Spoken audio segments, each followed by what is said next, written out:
आज हम एक ऐसे रोंगटे खड़े कर देने वाले विश्लेषण पर बात करने जा रहे हैं जो कोई आम कहानी नहीं है। यह एक ऐसी खौफनाक लोक कथा का दस्तावेज है जिसने पीढ़ियों से लोगों के दिलों में दहशत बिठा रखी है। इस अर्बन लेजेंड को रेल की लाल साड़ी कहा जाता है। आज हम इस पूरी घटना की गहराइयों में जाकर इसके हर एक पहलू को समझने की कोशिश करेंगे। यह सफर अंधेरे और खौफ के उस मुकाम तक जाता है जहां विज्ञान और अंधविश्वास की सीमाएं एकदम धुंधली पड़ जाती हैं। मौत वाले फाटक का नाम शायद ही किसी से अछूता हो। स्रोत के मुताबिक उत्तर प्रदेश के एक छोटे से गांव में एक बहुत ही पुरानी रेलवे क्रॉसिंग है। इस क्रॉसिंग का खौफ इतना ज्यादा है कि स्थानीय लोग इसे इसके असली नाम से नहीं बल्कि मौत वाले फाटक के नाम से बुलाते हैं। और यहाँ का सबसे कड़ा नियम क्या है? वो ये कि रात 12 बजे के बाद कोई भी इंसान इस फाटक से गुजरने की हिम्मत तक नहीं करता। तो आखिर इस जगह में ऐसा क्या है जो हवा में ही खौफ घोल देता है? तो चलिए सबसे पहले बात करते हैं मौत वाली फाटक यानी द गेट ऑफ डेथ के बारे में। यहाँ की स्थानीय लोक कथा और स्रोत सामग्री हमें कई साल पीछे ले जाती है। बताया जाता है कि एक नई नवेली दुल्हन जो लाल रंग की शादी के जोड़े में थी, अपने ससुराल जा रही थी। तभी अचानक एक तेज रफ्तार ट्रेन आई और वो दुल्हन पटरियों पर ही एक बेहद दर्दनाक हादसे का शिकार हो गई। गांव वालों का मानना है कि इस अचानक हुई मौत के कारण उस आत्मा को कभी शांति नहीं मिली और वो आज भी वहीं भटकती है। अगर मनोवैज्ञानिक नजरिए से देखें तो अक्सर ऐसी अचानक हुई त्रासदियां ही इस तरह की खौफनाक कहानियों को जन्म देती हैं। और यहीं से शुरू होती है रवि की चुनौती, जिसे हम रवि का चैलेंज भी कह सकते हैं। अब देखिए, जहां खौफ होता है वहां कोई ना कोई उसे चुनौती देने वाला भी जरूर होता है। इस मामले में वो इंसान था रवि, जिसकी उम्र थी महज 22 साल। उम्र का ये वो पड़ाव होता है जहां इंसान को लगता है कि वो किसी भी चीज को हरा सकता है। रवि ने अपने अति आत्मविश्वास में गांव की इन सब बातों को सिरे से नकार दिया। उसने खुलेआम चुनौती ले डाली कि वो रात 12 बजे उसी फाटक पर जाएगा। दोस्तों ने बहुत चेतावनी दी, लेकिन 22 साल के इस युवा पर किसी की बात का कोई असर नहीं हुआ। इसके बाद समय आता है रात के 11:55 का। घड़ी की सुइयां ठीक 11:55 पर पहुंच चुकी थी, यानी आधी रात की उस खौफनाक समय से ठीक 5 मिनट पहले का वक्त। रवि अपनी बाइक पर सवार होकर उस सुनसान फाटक पर पहुंच चुका था। स्रोत के अनुसार उस वक्त का माहौल बेहद डरावना था। एकदम घना सफेद कोहरा और बर्फीली हवा चल रही थी, मानो प्रकृति खुद किसी आने वाले खतरे की चेतावनी दे रही हो। ये पूरा दृश्य किसी मनोवैज्ञानिक थ्रिलर फिल्म के सीन जैसा लग रहा था। अब बात करते हैं उस लाल साड़ी वाली औरत यानी the woman in red sari की। यहीं पर वो चीजें शुरू हुईं जो अब तक सिर्फ एक अफवाह मानी जा रही थी।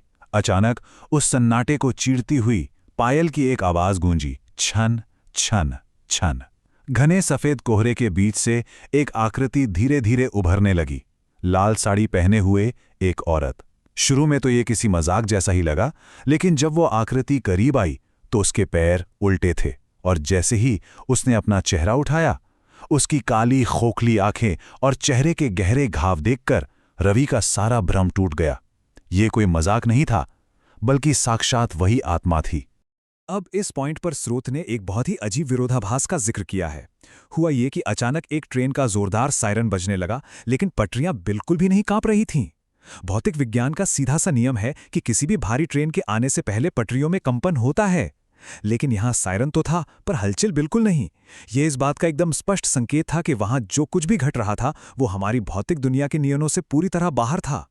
और फिर उस डरावनी आकृति के होठों से सिर्फ एक ही वाक्य निकला, मेरी ट्रेन छूट गई।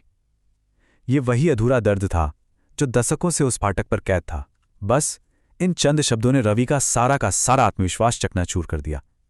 उसे तुरंत एहसास हो गया कि उसने एक ऐसी शक्ति को ललकारा है जिससे जीता नहीं जा सकता, और इसी डर के मारे उसका मोबाइल फोन उसके हाथ से छिटककर जमीन पर गिर गया।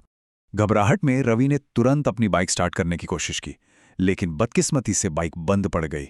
वो औरत अब बिल्कुल उसके सामने आ चुकी थी, और तभी रवि ने अपने कांपते हुए कंधे पर बर्फ जैसी ठंडी उंगलियों का स्पर्श महसूस किया। रवि अपनी पूरी ताकत से चिल्लाया, और ठीक उसी पल सामने से एक अंधा कर देने वाली तेज रोशनी आई। लेकिन इस बार यह कोई भ्रम नहीं था। स्रोत स्पष्ट करता है कि वास्तव में इस बार सचमुच एक ट्रेन आ रही थी। इसके बाद आता है अगला हिस्सा, खौफनाक सुबह यानी द टेरिफाइंग मॉर्निंग। जब रात का वो खौफनाक अंधकार सुबह की डरावनी शांति में बदला तो गांव वाले डरते डरते उस क्रॉसिंग पर पहुंचे। वहां का नजारा बेहद अजीब था। रवि की बाइक लावारिस हालत में पड़ी थी, उसका मोबाइल फोन जमीन पर पूरी तरह से चकनाचूर हो चुका था और सबसे खौफनाक बात, रवि वहां से पूरी तरह गायब था। ना कोई सुराग मिला, ना कोई निशान। एक 22 साल का नौजवान जैसे हवा में ही विलीन हो गया था। लेकिन रहस्य सिर्फ यहीं खत्म नहीं होता। जब उस टूटे हुए मोबाइल फोन की जांच की गई तो उसमें एक ऑडियो रिकॉर्डिंग मिली। उस रिकॉर्डिंग की आखिरी आवाज सच में रोंगटे खड़े कर देने वाली थी। उसमें कहा गया था, आज मेरी ट्रेन नहीं छूटेगी। ये उस आत्मा के दर्द का एक भयानक जवाब था। क्या ये उस लड़के की आवाज थी? ये रिकॉर्डिंग इस बात की पुष्टि करती है कि उस रात जो कुछ भी हुआ वो महज कोई दुर्घटना नहीं थी, बल्कि एक खौफनाक नियति थी। अगर हम इस पूरी टाइमलाइन को देखें तो ये घटनाक्रम महज कुछ ही मिनटों में बदल गया। रात 11:55 पर एक निडर लड़का वहां पहुंचता है। ठीक 12 बजे उसका सामना उस अलौकिक सत्य से होता है और सुबह तक उसकी पूरी हस्ती ही मिट जाती है। ये घटनाक्रम एक बहुत बड़ा सबक छोड़ जाता है कि कभी-कभी सदियों पुराने अंधविश्वासों को महज एक मजाक समझने की कीमत बहुत भारी चुकानी पड़ सकती है। ये पूरा विश्लेषण एक बेहद चुभने वाले सवाल पर आकर रुकता है। आज भी रात 12 बजे वहां आखिर क्या होता है? स्रोत के अंतिम शब्द एक बहुत ही साफ चेतावनी देते हैं। कहा जाता है कि आज भी अगर कोई उस रेलवे क्रॉसिंग से रात 12 बजे गुजरता है और भूल से भी लाल साड़ी वाली उस औरत की आंखों में देख लेता है, तो अगली सुबह वहां सिर्फ और सिर्फ उसकी बाइक ही मिलती है।